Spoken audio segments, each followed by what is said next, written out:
guys, welcome back to another afgfamily video. We hope everyone's doing well. Today my dad is going to be telling us the story of Prophet Ayub علیه السلام and how patient he was. ګران ملګرو نن سجاد محمد ماته وویل چې ته به موږ ته د ایوب علیه السلام د صبر کیسه کوې چې دا کیسه په قرآن کې هم ذکر شوې ده او ایوب علیه السلام پیغمبر و هغه یو ډېرې قدرمنې کورنۍ نه و د ډېرې ښې کورنۍ نه و او خدای پاک دته ډېر څه هم ورکړي وو ښکلي اولادونه یې ورکړي وو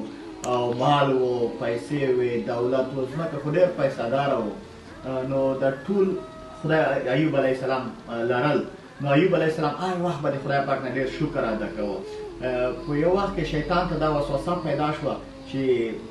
د ایوب علیه السلام خو ځکه دا شکر ادا کوي چې هر څه لري مال لري پسونه لري پټي لري دولت لري ځکه دا شکر ادا کوي که خدای پاک دا تر واخلي دا به د خدای پاک نه شکري ادا کړي نو لاړو د خدای پاک نه دا پوښتنه وکړه چې ایوب علیه السلام خو چې تا ته شکر ادا کوي د تا نه دومره خوشحاله دی دا دته خدای پاک ته هر څه ورکړي دي لکه تا مال ورکړی دی پیسه دولت دې ورکړی دی اولادونه دې ورکړي دي خپلې کورنۍ دې ورکړې ده حتما شکر ادا کوي نو خدای پاک ورته وایي چې نه نه نه نه شیطان داسې کار نه دی ایوب علیه السلام چې هر څه وشي ایوب علیه السلام هغه پیغمبر دی د ما هغه به بیا هم شکر ادا کوي د ما نو په دغه وخت کې او بعض علما وایي چې خدای پاک شیطان ته پاور ورکړه طاقت ورکړه چې ولاړ شه چې هر څه د ایوب علیه السلام نه ته اخلې وایخله ایوب علیه السلام بیا ناشکري نه کوي او بعضې علما وایي چې نه خدای پاک په هغه باندې هغه عذابونه بعضې رانازل کړه چې د ایوب علیه السلام صبر وګوري چې دا څومره د ما شکر ادا کوي کله د ما نه ناشکري کېږي او خدای پاک خو پوهېده چې دا د ما پیغمبر دی ناشکري نه کوي نو چې هر یو وي خو دغه وخت کې ایوب علیه السلام هغه چې کوم غنم وا ټول اور واخیستو هغه وسوسېدل د بیا خدای پاک ته وایي چې یاله شکر الحمدلله او بیا هغه نه بعد د مالونه هر څه مړه شو بیا هم ایوب علیه السلام وایي خدای پاکه شکر الحمدلله نو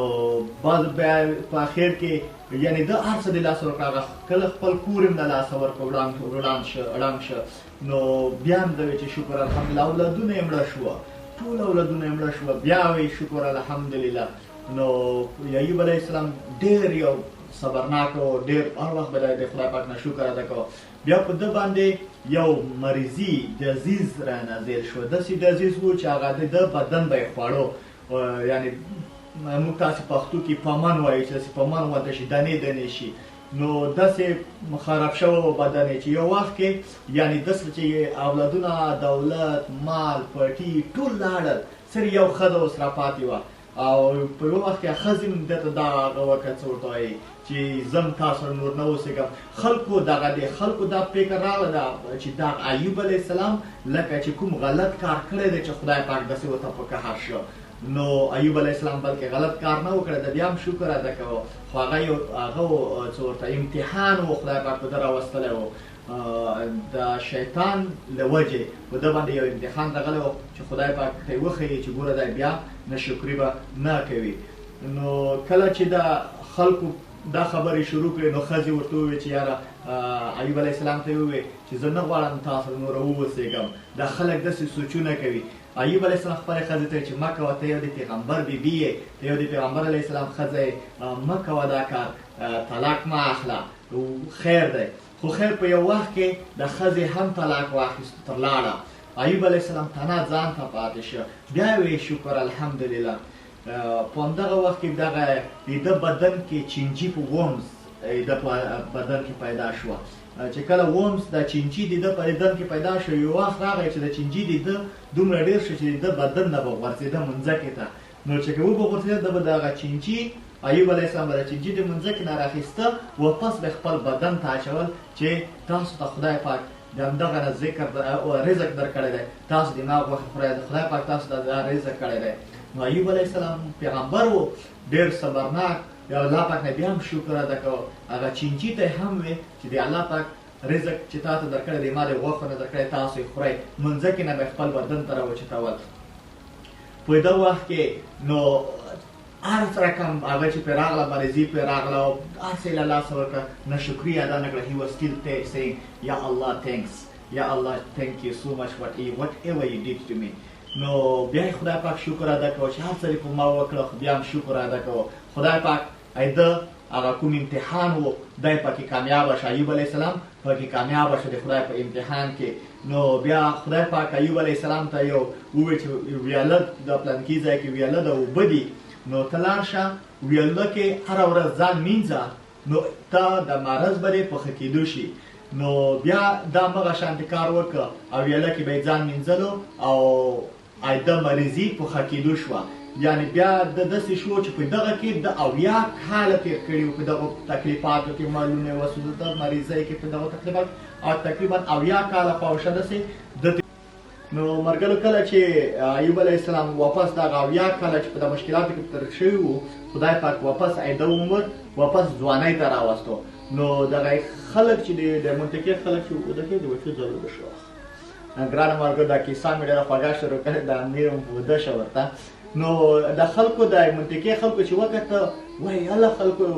ایوب علیه السلام غوندې یو نفر پیدا شوی دی. دوی خدا فکر نه کوي چې خدای پاک ایوب علیه السلام ته واپس صحت ورکړی دی، واپس هماغه سره ځوان شوی دی. نو چې ورته راغلل ایوب علیه السلام خپله و، بیا هغه کډی بیبي واپس راغله، خو هغې د خدای پاک نه معذرت وغوښتو، بیا خدای پاک مغفرت ورته ورکړه او هغه وبخله او ایوب علیه السلام وبخله. هماغه بیا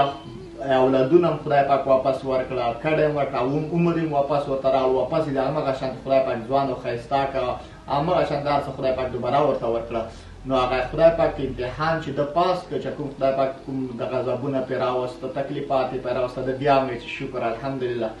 نو ما دا خبره د ایوب علیه السلام سجاد محمد ته څو واره کړه، نو دوی بار بار ما ته وایي چې د ایوب علیه السلام کیسه راته وکړه. نو ما وایي راځئ ملګري به هم په پوه کړو، که زه په کوم کې لږ رانه کته پورته شي بښنه غواړم، ځکه دا کیسه د قرآني کیسه ده، قرآن کې هم ده، خو که لږه کته پورته شي بښنه غواړم. نو په دغه اولادونه هم چې خدای پاک ورکړه، بعضې علما وایي چې د اولادونه همغه اولادونه یې واپس ورته خدای پاک را ژوندي کړه، او بعضې علما وایي چې نه خدای پاک نوي اولادونه ورکړه. نو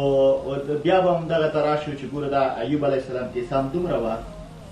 نو د صبر کیسه یې دومره وه چې ایوب علیه السلام چې پیغمبر و، بیا هم خدای پاک امتحان دپاره څومره په تکلیفاتو کې واچوه، خو ده ناشکري نه کوله، بیا به هم شکر د خدای پاک ادا کولو. نو ملګرو تکلیف راځي په زندګۍ کې، د موږ تاسو زندګۍ هر قدم چې د یو امتحان دی، نو دغه امتحان کې موږ تاسو به ناشکره کېږو نه، نه امیده کېږو به نه، نهیلي کېږو به نه. خپل کوشش کوئ، انشاءالله خپل ګول ته ورسېږئ